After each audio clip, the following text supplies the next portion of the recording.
Welcome friends, এখন একটু হিজাব সম্বন্ধে কথা বলা যাক।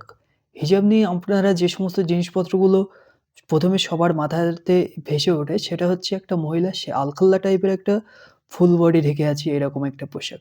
সেটাকে বোঝা যায় এবং এটা এমনই একটা বিষয় যাতে মনে হলো যে সেই মহিলাটাকে একটা হচ্ছে তার স্বাধীনতার বিরুদ্ধে গিয়ে কিছু একটা চাপিয়ে দেওয়া হয়েছে। এরকম একটা ব্যাপার-স্যাপার। কিন্তু ব্যাপার হচ্ছে হিজাব কি শুধুমাত্র মহিলাদের জন্যে? পুরুষদের জন্য কি কিছু আছে? এবার পবিত্র কোরআনে যে সমস্ত জিনিসপত্রগুলো সেখান থেকে দৃষ্টিভঙ্গি কিছু তুলে দেখি, সেটা হচ্ছে মহিলাদের হিজাব পালন করার আগেও সবার ১ম এ পুরুষদের হিজাব পালন করতে বলা হয়েছে। হ্যাঁ, এটা একদমই রাইট। পুরুষদের হিজাব কিসের ক্ষেত্রে? সবার ১ম এ বলা হয়েছে পুরুষদের চোখের দৃষ্টি ঠিক করতে বলা হয়েছে। যেখানে সেখানে আপনি যেকোনো রকমভাবে উল্টোপাল্টা দৃষ্টিতে তাকাতে পারবেন না। সবার ১ম এ হচ্ছে নজর ঠিক করতে বলা হয়েছে। চোখের হিজাব পালন করতে বলা হয়েছে। আপনার কাছে চোখ দিয়েছে বলেই সৃষ্টিকর্তা আপনি যেকোনো জিনিসপত্রকে যেকোনোভাবে র‍্যান্ডম ভাবে তাকিয়ে থাকতে পারবেন না বা কোনো মানুষকে আপনি আনকমফোর্টেবল ফিল করাতে পারবেন না। ঠিক আছে?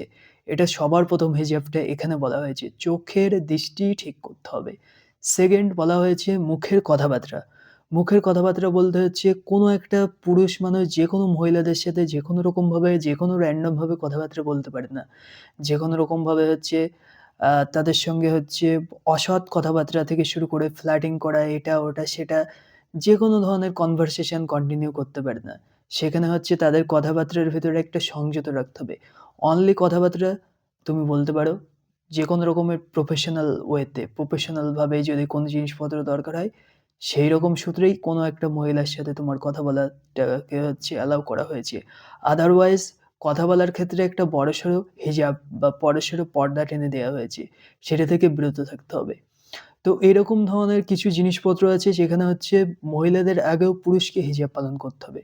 যাতে করে হচ্ছে কোনো মহিলা কোনো রকমভাবে বিরক্ত না হয়। সেটা হতে পারে কোনো একটা পুরুষ মানুষের ব্যাড কমেন্টস থেকে হতে পারে বা উল্টোপাল্টা কথাবার্তা থেকে হতে পারে। আর সবচেয়ে বড় যে জিনিসপত্রটা হয় চোখের দৃষ্টি। চোখের দৃষ্টি একটা মহিলাকে সবচেয়ে বেশি আনকমফোর্টেবল ফিল করায়। তো সেই দুটো জিনিসই হচ্ছে একদমভাবে ইসলামিক দৃষ্টিভঙ্গিতে পুরোপুরি নিষেধ করে দেয়া হয়েছে। এবার পরের অ্যাসপেক্টে আসি।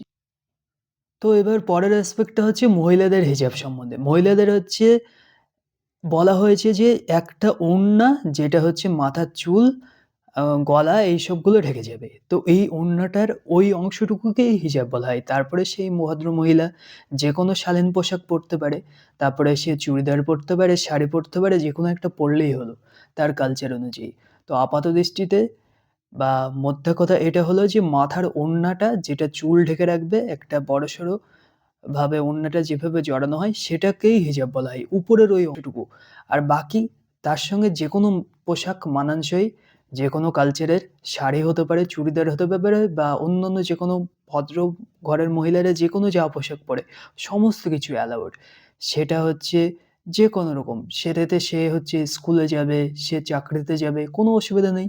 তো এইগুলোই হচ্ছে মহিলাদের ক্ষেত্রে হিজাব। হিজাবটা মানে হচ্ছে উপরের ওই মাথার ওড়নাটা এটাকেই হিজাব বলা হয়।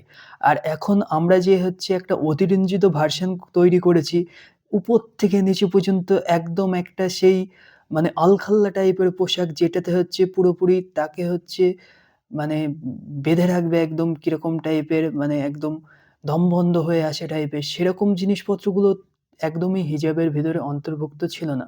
হিজাবটা হচ্ছে মাথার ওই ওড়নাটা যেটা চুল আর এই গলা-টলা এগুলো হচ্ছে ঢেকে রাখে। তো এইটাকেই হিজাব বলা হয়। এবার আরেকটা কথাবার্তা এটা বলা যাক যে হিজাবের এই ব্যাপারটা হচ্ছে খুবই একটা সেনসিটিভ টপিক। যেকোনো একটা মানুষ সে হয়তো নামাজ পড়ে, সে বাড়ির একটা কর্তা। সে নামাজ-টামাজ পড়ে এসে মসজিদ থেকে এসে তার নিজের বাড়ির স্ত্রী আর মেয়েকে হচ্ছে এইভাবে বাধ্য করতে পারে না যে, "হ্যাঁ, আমি এখন নামাজ পড়ে আসলাম। আমার অনুযায়ী সমস্ত বাড়িতে চলতে হবে। তোমরা সবাই আজকে থেকে হিজাব পালন করবে।"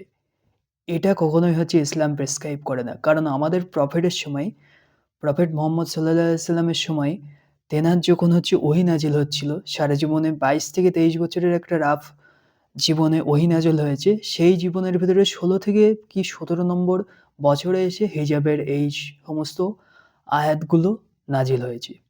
তো এটা কেন? এত পরে গিয়ে কেন নাজিল হলো?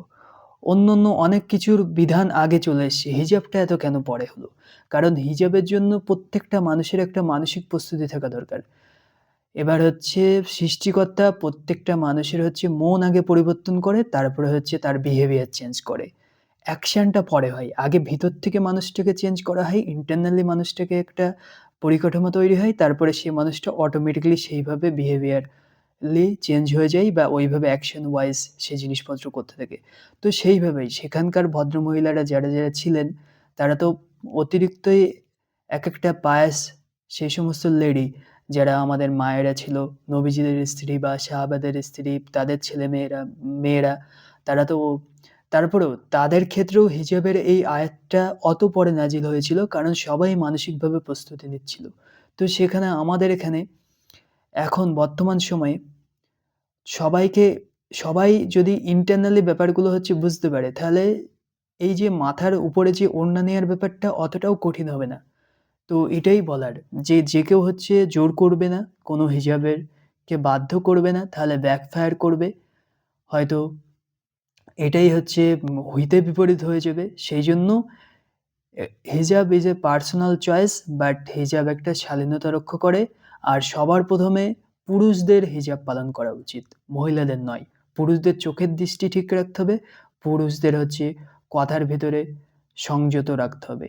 কথাবার্তা ঠিক করতে হবে। এই দুটো হিজাব যদি পালন হয়ে যায়, তাহলে অধিকাংশ মহিলারা সেফ হয়ে যাবে আমাদের সমাজে। অধিকাংশ মহিলারা সমস্ত জায়গাতে, রাস্তাঘাটে থেকে শুরু করে হোক, প্রত্যেকটা জায়গাতে সেফ হয়ে যাবে। তো এই যে সুরক্ষার দায়িত্বটা আমাদেরকেই পালন করতে হবে। পুরুষদেরকেই সবচেয়ে বেশি হিজাব পালন করতে বলা হয়েছে।